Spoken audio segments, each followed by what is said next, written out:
Assalamualaikum warahmatullahi wabarakatuh. Perkenalkan, nama saya Amalia Solihah, program studi manajemen Universitas Nahdlatul Ulama Purwokerto.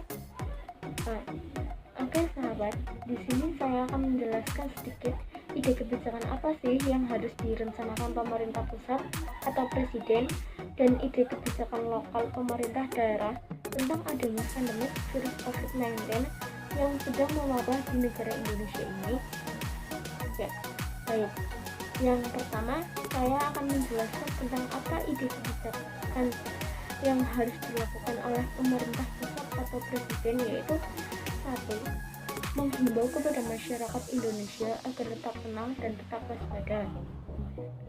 Karena virus COVID-19 ini sudah mewabah ke negara-negara lain yang ada di dunia, dan untuk saat ini mungkin saya tidak akan mengambil kebijakan lockdown untuk negara Indonesia. Why? Mengapa demikian? Karena apabila kebijakan lockdown ditetapkan di semua wilayah di Indonesia, itu sangat merugikan masyarakat Indonesia, terutama masyarakat kalangan bawah atau sendirian.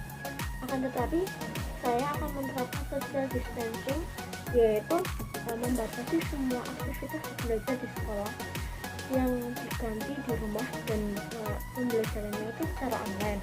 Kegiatan keagamaan seperti sholat berjamaah, sholat Jumat, majelisan, dan lain-lain sebagainya untuk sementara waktu dilakukan di rumah masing-masing, serta kegiatan sosial dan budaya juga dilakukan di rumah masing-masing.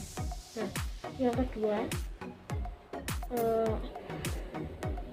saya akan memerintahkan pemerintah daerah lokal, tenaga medis atau relawan untuk memberikan edukasi kepada masyarakat mengenai bagaimana cara untuk mencegah pandemi virus COVID-19, dan mengedukasi kepada masyarakat setempat mengenai apa itu virus COVID-19. Nah, yang ketiga, saya akan memerintahkan seluruh menteri, gubernur atau wali kota untuk mengangkas rencana belanja yang bukan anggaran prioritas dalam anggaran pendapatan belanja negara atau APBN, serta anggaran pendapatan belanja daerah atau APBD. Yang kedua yaitu ide kebijakan yang harus dilakukan oleh pemerintah lokal atau daerah. Ya, yang pertama yaitu memberikan himbauan kepada masyarakat daerah untuk tetap tenang, tetap waspada, dan selalu berdoa untuk meminta perlindungan kepada Allah SWT. Nah, yang kedua yaitu memberlakukan karantina wilayah di desa, karena untuk mencegah penyebaran pandemi virus COVID-19. Akan tetapi pemerintah lokal harus memberi subsidi untuk wilayah yang memberlakukan sistem karantina di wilayah tersebut.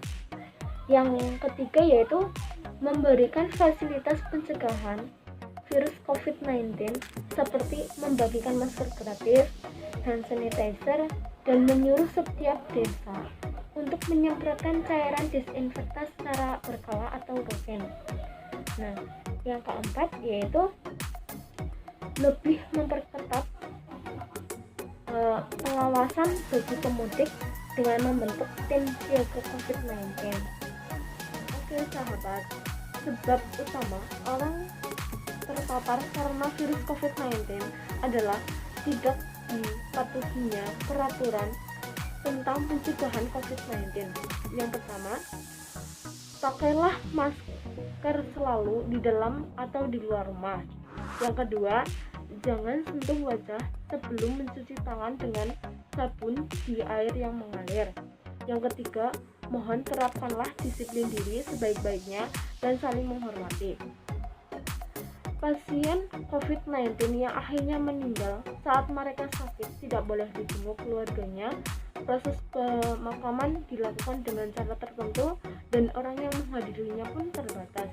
Jadi, kalau kita mengusir mengkucilkan, menghakimi, dan menstigmatisasi korban corona itu jelas berbahaya, karena membuat siapapun yang merasakan gejalanya jadi enggan melaporkan dan memeriksakan diri. Jika mereka enggan melaporkan karena takut dicemooh, dihakimi, yang rugi kita semua. Virus jadi tidak terdeteksi sehingga memutus rantai penyebarannya. Ingat jargon lama, jauhi penyakitnya bukan orangnya. Seharusnya ini jadi pegangan kita. Cukup dengan jaga jarak, dengan diusir atau dikucilkan. Teman-teman, wabah ini diprediksi akan masih panjang, guncangan-guncangan sosial juga akan terjadi. Dan inilah saatnya kita memperkuat solidaritas. Jarak fisik memang harus direnggangkan, tapi ikatan sosial justru harus dirapatkan. Kita tidak bisa sendirian mengatasi wabah COVID-19 ini. Hari ini soliter, seharusnya solidar. Jaga jarak dengan penyakit, bukan dengan kemanusiaannya. Terima kasih. Apabila banyak tutur kata yang kurang berkenan di hati, mohon maaf. Wallahu muwaffiq ila aqwamit thoriq. Wassalamualaikum warahmatullahi wabarakatuh.